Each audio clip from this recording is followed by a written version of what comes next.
Brigadier uGininda, you have already confirmed your testimony in the trial within the trial, in which you also testified about the circumstances under which accused number 2 was arrested. Is that correct? That is correct, my lord. Kuse ngaphambilini ke ubufakazi bakho qinisekisile ke washo ke futhi nokuthi kwenzeka kanjani ke ukuthi ke aboshwe umsola wesibili yebo kuyiqiniso lokho.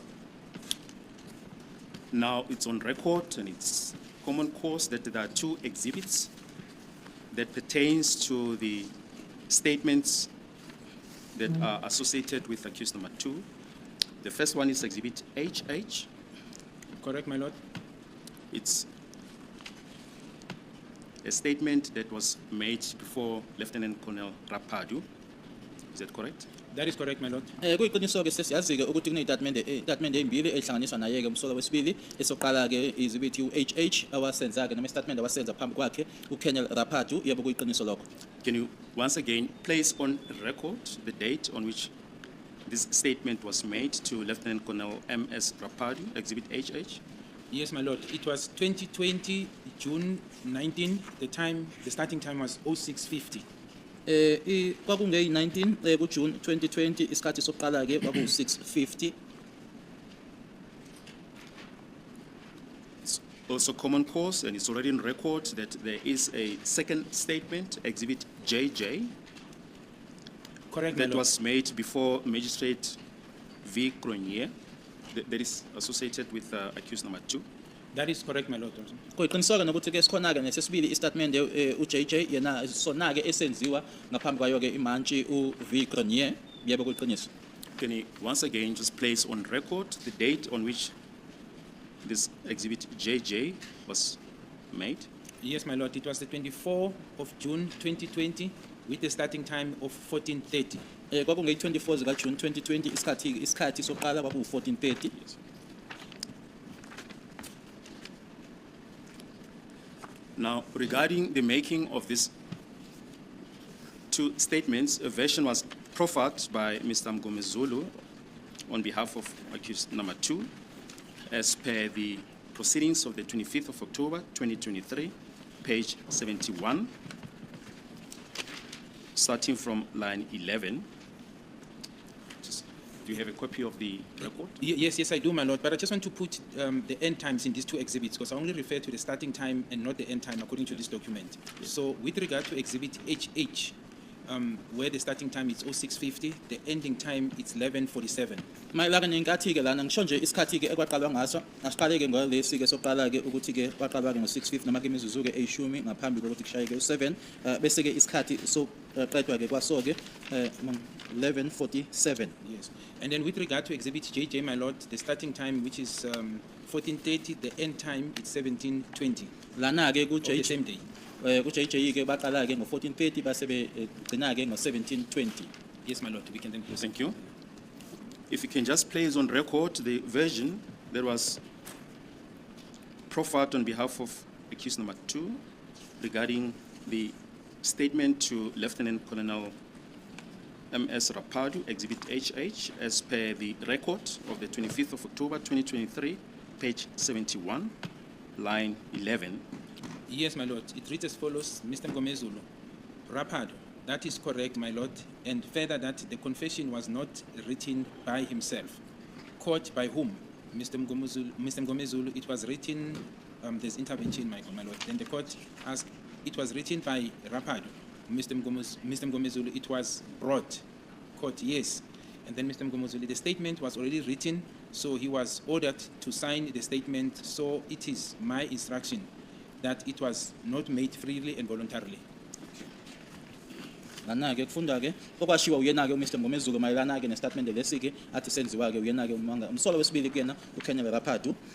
Lana ke uthi ke uMr Mgomezulu Rapadu yebo ukuthi ke istatement lesi sasingabhaliwe uyena inkantolo yasibuza ke ubani uMr Mgomezulu waphendula ke sabhalwa kodwa ke akaqeda sabhalwa uRapadu kusho ke inkantolo uMr Mgomezulu salethwa Mr Mgomezulu aqhubeke futhi istatement sase sibhaliwe yena ke base bemtshela nje ukuthi kasayindeke manje ke ngiyatshelwa ke ukuthi uma ekwenza ke lokho akazange akwenze ngokuthanda noma ngokuphuma kuye futhi ekhululekile. We further wish to refer you to the proceedings of the 26th of October 2023, page 20, from line 18. From line 18, if you can, Yes. No. if you can just put Yes, my lord. So it reads as follows, Mr. Ngom. the relevant portions on record. Yes, we'll do so, my lord. It reads as follows, Mr. Ngomezulu. He will deny the fact that he ever made this statement. Neither was the statement read back to him. He never made such a statement. The statement came with Brigadier uGininda, and he was ordered to sign that statement. Okay. Usho noma washo ngalendlela ke yena ke baba Ngomezulu uzophika ke ukuthi yena ke wenza istatement nokuthi futhi istatement leso wasifundelwa uma ngabe sesiqediwe ke akakaze asenze istatement esinjalo futhi istatement leso seza naye uBrigadier uGininda wabe setshelwa ukuthi akasayine. Just to contextualize the record, that was with reference to accused number 2. Yes, my lord. Lokho ke kwakushiwo ke mayelana naye ke umsola wesibili. So, in essence, Brigadier uGininda, this version is to the effect that you came with this statement, Exhibit JJ. It was already written. No, but that's not true, my lord. I Yes. think I dealt with it in during the trial within trial. I was not Thank there you. when the evidence speaks for itself. When the confession was taken, I was not with him. I only met accused 2 that night in the evening at Bakhe. That was the first time I met him. So during the taking of the confession, his movement from point A to point B and court, I did not interact with him. So that is not true. Akusilona ke iqiniso ukuthi mina ke ngaletha ke istatement lesi sesibhaliwe ke ngalelo langa lelo ke ngicabanga ukuthi nobufakazi ke beyikhulumela ngangingekho ke mina lapho angizange ngihlanganeke naye uma esuka endaweni ethize eya kwindawo ethize. Mina uma ngihlangana naye ngalelo langa okokuqala ngahlangana naye ke kusesebusuku ke ngalelo langa ePhukeng. Just furthermore, on this aspect, on the 26th of October 2023, page 17, line 22 to 25, Mr. Ngomezulu made a certain proposition. Can you just put that on record? So it reads as follows, Mr. Ngomezulu. Brigadier uGininda with Ms. Mxolisi arrived with a white BMW, and there was also an escort at that time. Lokhu ke kwange noma ubufakazi lo bange 26 October 2023 page 17 uline 22 ubaba Ngomezulu uthi ke uBrigadier uGininda kanye noMiss Mxolisi bafika ke behamba ngeBMW emhlophe futhi ke babephelekezelwa noma phelekelezike lokuthiwa iescort ngaleso sikhathi leso. Yes. The rest of the proposition was that you sat in the boot of this BMW and you produced this statement that was already written. No, but that's not true, my lord. As I said earlier, one, the BMW in question was not being used by Sergeant Mxolisi. That's the first part. The second part, my lord, my recollection on the 19th of June, Sergeant Mxolisi took accused number 1 to court. I think I also dealt with the court appearances in Tembisa, insofar as the drug dealing case is concerned. So while the confession of accused number 2 was taking place with Lieutenant Colonel Rapado, Sergeant Mxolisi booked out accused number 1. I mean, we dealt with the OP entries, her booking him out to court and back to court. So that proposition is not true. I was not there, my lord. Bayaqhubeka ke inkulumo ithi futhi ke kuleyo BMW emhlophe ke wena ke ohlezi ebhuti yayo ke inkathi ke ukhipha lesi statement. Akusilona ke iqiniso lelo. Okokuqala angisho nje ukuthi le BMW ekhulunywa ngayo ke yayingasetshenziswa uyena uSergeant Mxolisi ngaleso sikhathi. Futhi ke ngazo i19 lezo ke bese ngishilo ngaphambilini futhi ukuthi ngale nkathi ke kuthathwa ke istatement lesi uKenel Raphathu sakhe umsolo wesibili uSergeant Mxolisi yena ke wahamba wayokhipha umsolo wokuqala eStockton noma la ayegcinwe khona ke emhambisa eThembisa la akufanele ayobingelela khona imantshi mayelana ke necala leyidakamizwa ukusho ukuthi ke lokho ke akusilona ke iqiniso. In this regard, we wish to refer you to the proceedings of the 26th of October 2023 from line 3 up to line 13. Can you just put the... Yes, my lord, but furthermore to this proposition of a statement, I Yes. do recall Yes. that the place, and that is now when I was dealing with the trial within trial, that the place that was alleged have actually arrived is not shown by the EVL of the vehicle, because on that specific day, accused 2 was being transported by Sergeant Mohane using the Toyota Fortuner. We dealt with the AVL records, and the spot where they sat accused who was. That total fortune was never there, my lord. Okunye futhi ke engakushongo ke ukuthi ke indawo ke le ekhulunywa ngayo ekuthiwa ke ila engayakho noma ke ekwakukhona ke noma imoto yayakhona ke uma kubhekwa ke yona ke uwona umbiko we-AVL awusho ke umbiko ukuthi leyo moto leyo ke yayake kuleyo ndawo futhi ke ngalelo langa lelo ke umsolo wesibili umuntu owayehamba naye ke wayemshayelela imoto kwakuyena uSergeant Mukhane futhi ke emhambisa ngayo iToyota Fortuner. Right, my lord. Then this highlighted portion reads as follows, Mr. Mngomezulu. Then Brigadier uGininda opened the boot of the BMW, the white BMW, and sat on the edge with the boot of the open boot. Next part, Mr. Mngomezulu. Everyone was outside their motor vehicles, and then Brigadier uGininda took out documents and gave them to you. Furthermore, Mr. Mngomezulu, the instruction from Brigadier uGininda was to the accused was that if you do not sign this document, the assault will carry on. Iyaqhubeka ke kufundeka ngalendlela ke khuluma yena ke uMr Mngomezulu wabese ke uBrigadier uGininda esevula ke iboot yayo ke iBMW leyo iBMW emhlophe wahlala ke yona ke iboot leyo eyayivuliwe wonke umuntu wayengaphandle kuyimoto zabo wase uBrigadier uGininda ekhupha ke amaphepha ke lawo wawanikeza kuwena futhi ke awakusho uBrigadier uGininda ukuthi ke umsolwa uma kuukuthi ke akasayindi lawo maphepha lawo bazoqhubeka ke bemshaya. Thank you. Now, was Lieutenant Colonel Rapadu part of the investigating team? No, my lord, he was not, and he was also not known to me. As I indicated when I spoke to him on the phone, because I had to try a number of police officers that day. I know I struggled, but eventually when I was able to find him, it was the first time we spoke as police officers. And when I went to collect the statement, I think a day or two after, it was also the first time I actually came face to face with him. I've never known him. I've not done any matters with him prior, nor we ever met, even in meetings, my lord. And up to date, as I'm sitting here, the only encounter I had with him was in relation to this matter, and that's all. Ngabe uKenel Rapadu wayingxenye yini yethimba eliphenyayo cha ngangakaze ke ngihlanganeke naye ke nangalelo langa lelo futhi ke ngangiqala ukuthi ngikhulume naye ke ngoba ke ngazama amaphoyisa amaningi ke ngaphambi kokuthi ngibese ngikhuluma naye ke futhi ke noma sengiyolanda ke istatement leso emuva ke ulanga elilodwa noma ke amabili ngangiqala ukuthi ke ngihlangana naye ke naye ke noma sihlangana ubuso ngobuso futhi ke lelo ke ilanga ke asikaze sihlangane noma kwimihlangano futhi ke uma kwakugcina ke uma ngabe sihlanganiswa yilona lelicala leli akusenaka umuntu engangimazi. So in essence, my lord, he was not privy to the investigation, nor we ever discussed anything up to the time I met him to collect the confession. Okusho ukuthi ke noma ke engikushoyo ke ngalokho ukuthi ke akukho ayekwazi ke mayelana necala leli noma ke futhi uphenyo lalecala leli kwazi kwayisikhathi la khona sengiyohlangana naye ke ngiyolanda sona istatement. And just finally on this aspect, we wish to refer you to the proceedings of the 26th of October 2023, page 30, line 3 to 4. Just put in record what Lieutenant Colonel Rapadu testified. Yes, Mr. Rapadu, yes, I made it on the very same day, on the 19th. I handed over to Brigadier 2 days after. Lana ke uKenel Rapadu uthi yebo ke ngasenza ke ngalelo langa lelo futhi ke nge-19 ngase ngisidlulisela ke na ke uBrigadier uGininda noma ke uBrigadier amalanga amabili emva kwalokho. What is your comment? It is in line with what I've said, my lord, to say after the confession was made by him, we made arrangements because he said he will keep it, I recalled it, and that I should come and collect it from him directly, which is what I did in his Enadale offices, because that's where he was stationed at the time, my lord. Lokhu ke kuyahambisana ke nalokho engiqeda ukusho ke manje ukuthi ke eseqedile ke ukuthi istatement lesi asenze ke washo ke ukuthi uzogcina ke noma uzosibamba kuyena mina ke kuzofanele ngize ke ngizosilanda ila engaya khona ke kumahhovisi akhe ase Enadale ila ayesebenzela khona. Now, with this background that you've just sketched out in mind, when did you meet accused number 2 for the first time? It was the 18th, my lord, in the afternoon at Carltonville. Kwakunge-18 ke kwakusemini eCarltonville uma sengiqala ke ukuhlangana naye umsolwa wesibili. Yeah, the 18th of I beg your pardon, my lord. So it was the 18th of June 2020. Kwakunge-18 ka June 2020. And the reason thereof, my lord, was to follow his alibi.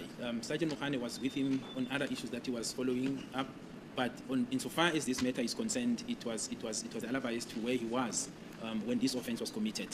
Uma ngihlangana naye ke kwangazo i-18 ka June 2020 uma ngihlangana naye ke kwakuuqinisekisa noma ke kuhamba ke kuyobheka lokho awayekusho ukuthi wayekuphi nendawo nkathi isigameko lesi senzeka ke ngoba ke uSergeant Mukhane yena ke wayehamba naye ke kodwa ke behambela okunye. Now, Brigadier uGininda is already on record, and it was put on record by Mr. Ramusipili that accused number 2 was arrested on the 16th of June 2020 that we see in the proceedings of 11 October 2023? Yes, it's not in dispute, my lord. I was informed by Sergeant Mohan. I was not there when he was arrested, but I'm aware that him and Sergeant Mabena, they arrested him on the 16th of June 2020. Yebo ke ngangingekho ke mina nkathi ke eboshwa umsolo wesibili ke kodwa ke ngatshelwa ke ukuthi ke ngazo i16 zika June 2020 la ngakelela aboshwa ngalo uMukhane kanye noMabena. Yes, you can tell the court in your own words what happened on the 18th of June 2020 at Carltonville. My lord, after I was introduced to him, I'll try to summarize without Yes. having to repeat what I've said previously, my lord. But in essence, I was introduced to accused 2, where I also introduced myself to him. I warned him according to his constitutional rights in terms of Section 35, or rather the Constitution of 1996 of this country, Section 35 in particular. And thereafter, my lord, I've put it to him that I have a reason to believe or to suspect that he was involved in the murder of Senzo Meyiwa. Now, what was prudent? Just a minute, Oh, you all just right. give the interpreter time. Sengethuliwe ke kena ke nami ke ngazethula ke kena ke umsolo wakhe wesibili ila khona ke engaye ngamazisa ke ngamalungelo akhe ke ngokomthetho sisekelo kwala eNingizimu Afrika futhi ngase ngimtshela ke ukuthi ke nginesizathu ke enginaso ke ukuthi noma ke intolo ikhona ukuthi ke waye khona noma eyingxenye uma uSenzo Meyiwa ebulawa. My lord, what was clear, he understood is the rights that I've given him, and he was willing to talk to me. But what was prudent in his response was that he was able to give me the date to specifically say he was on duty on the 26th of October 2014 when this matter happened. So he put it to me, which was something that I took note of, my lord. Futhi ke okunye ke uma ke ngimtshela ke lokho ke wakuzwa ke lokho engangimtshela kona ke kodwa ke futhi obabhamile ke kwakuwukuthi ke uma ke ngimtshela noma ke ama dates lana ke yena ke wakusho ke kwacaca ukuthi yena ngalelo langa lange 26 zika October 2014 wayesemsebenzini. He further mentioned the company which was not far from where we are, my lord, the Sibaya mine, as to the company that he was employed at during that time when this incident took place. Washo ke nenkampani ke awayisebenza kuyona ke eyayingakude ke la esasikhona ke isibanye mine ukuthi ila ayisebenza khona ngaleso sikhathi leso. Just a minute. Now, if you say he gave you the date of the 26th of October 2020, what do you mean? The 26th of October 2014. Sorry, 2014. Yes. Sorry, what do you mean? No, I'm saying so I'm saying, my lord, he knew the date. That the essence that I'm trying to draw the court's attention is that I didn't say to accused number 2, this is the date of the offense. I simply mentioned the name, that I have a reason to believe that he was involved in the murder of Senzo Meyiwa. He, in return, my lord, gave me the date to say on this date of the 26th of October 2014, I was at work. And then we followed that alibi, obvious information, moved from there to say, where were you at work? He mentioned Sibaya mine. And then subsequently, then, my Yes, lord, but that Rick, was just followed. remember, just give the My interpreter the apologies, my question, lord. please. Sometimes I get carried away, sorry. Engikushoyo ngalokho ukuthi mina ngathi ke na uma ngikhuluma naye umsolo wesibili nesizathu sokholelwa ukuthi ke wawingxenye noma wawuyambandakanyeka ke ekubulaweni kwakhe uSenzo Meyiwa angizange ngisho noma ngisho lutho mayelana ke nelanga noma ke idate kwaba uyena ke kwaphuma kuyena ukuthi athi nge-26 ka October 2014 mina ngangisemsebenzini ngase ngifuna ukwazi ukuthi manje kuphike wase eshoke ukuthi esibanye mine. My lord, the essence, the outcome of that, like I said, I've dealt with it in the trial within trial, is that we met Mr. Mulder, who then disputed the claim that he was at work on that specific day. He was not on duty. Okwenzeka ke ukuthi sase sihlangana ke no Mr Mulder emsebenzini ke la ayethu sebenza khona ke umsolo wesibili owayiphika ke noma ke owakuphikisa ke yena ukuthi ngalelo langa 26 October 2014 umsolo wesibili wayekhona emsebenzini. Mr. Mulder, my lord, also submitted a statement to this effect. I do recall that his statement was finalized on the 22nd of June 2020, because that was the date where accused 2 was appearing in Tabang for a matter, not this matter, for unrelated matter, my lord. Futhi ke kune statement asenza ke yena ke Mr Mulder mayelana ke naloko futhi ke ngiyakhumbula ukuthi statement sakhe saqedwa ke nge-22 zika June 2020 ngoba ke ngalelo langa lelo umsolo wakhe wesibili wayebingelela imantshi eXhabane kodwa ke ngasilona leli icala. Furthermore, Just before you proceed, you say Mr. Mulder mentioned that accused number 2 was on duty. How did he establish that? So, my lord, we went in with accused 2 because he was there. So he took us inside. I walked in with him. Mr. Mulder was identified as the person in charge, for that section. And then thereafter, the details of accused number 2 were given to him, whereby it was confirmed that indeed, during that period of October 2014, he was employed by Sibaya Mine. But then Mr. Mulder was able to look at the dates in which he was on duty and not on duty. So the conclusion that he was not on duty on the 26th of October came as a result. I'll take it further. No, finish. Yes, I finished. All right. So how it came about, when he was looking at their clocking records, my lord, he was able to establish that on the 25th of October 2014, accused 2 reported on duty in the morning, went off, if I recall correctly, 2 hours just after I reported on duty, and he never returned until the 2nd or the 3rd of November 2014. So in essence, on the 26th, when this incident took place, he gave us a false alibi when he said he was on duty because he was not there, my lord. Okwenzeka-ke lana ukuthi-ke sasingena ngaphakathi-ke ngoba ufuna ukwazi-ke umshushusi ukuthi wathola kanjani uMr Mulder ukuthi-ke umsolwa wesibili wayengekho emsebenzini ngalelo langa. Sangena-ke naye-ke umsolwa wesibili ngoba-ke sasihamba naye imininingwane yakhe yasinikezwa-ke-na-ke uMr Mulder owakwazi-ke ukuthi-ke wasinikeza isiqiniseko sokuthi yebo ngo-October ka-2014 umsolwa wesibili wayesebenza khona lapho. Wase ebheka-ke manje lokho kubizwa ngokuthi ama-records-ke okuloga uma ungena noma uphuma emsebenzini. Washo-ke ukuthi wagcina ukuba semsebenzini ngeyi-25. Ukhokile ngeyi-25 amahora amabili emuva kokuthi engenile emsebenzini wabe eseyahamba-ke akabuyanga-ke kwaze kwaba yi-2 noma i-3 zikaNovemba kuwona lowo nyaka loyo. Okusho ukuthi-ke lokho asitshele kona thina-ke athi wayesemsebenzini ngazo i-26 wayengasitshela iqiniso. Just a minute. Just wish to refer you to the record of the 10th of October 2023, page 49, that encapsulates the evidence of Mr. Mulder. Yes, my lord, I do have And it. if you can read from line 8. Yes, it reads as follows, Mr. My lord. Mr. Mulder, your lordship, then on the 25th of October 2014, that reflects that Mr. Ntanzi entered a work area, access point at 5 minutes to 4 minutes, at 5 minutes to 4 in the morning, and then the second access point 1 minute later at 4 minutes to 4 in the morning, and then proceed through the work clocking access at 3 minutes to 4 in that same morning. Yes, then you can proceed to page 50, still on the 10th of October 2023. Then Mr. Mulder says, then, your lordship, the next clocking will be in the table again on the right side of page 2, under 25 October 2014, which indicates the outclocking. So according to this record, it indicates that Mr. Ntanzi clocked out from his workplace 1 minute past 6. Okay. Ubufakazi-ke bakhe-ke uMr Mulder bufundeka-ke ngale ndlela ukuthi-ke ngeyi-25 zika-October 2014 kuyatshengisa-ke ukuthi umnumzana uNtanzi wangena-ke kwindawo yokusebenza bebizwa ngokuthi-ke i-access point ngemizuzu-ke emihlanu phambi kuka-4 ekuseni.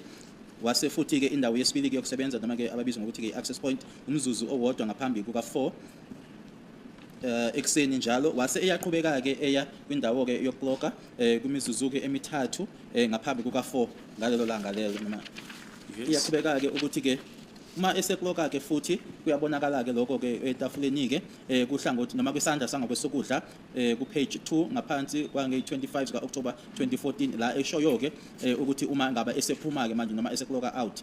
Ngokwalelo record-ke liyachaza-ke noma liyasho ukuthi umnumzana uNtanzi waphuma-ke noma wakloka out-ke kwindawo leyo yokusebenza umzuzu owodwa ngaphambi kokuthi kushaye u-6.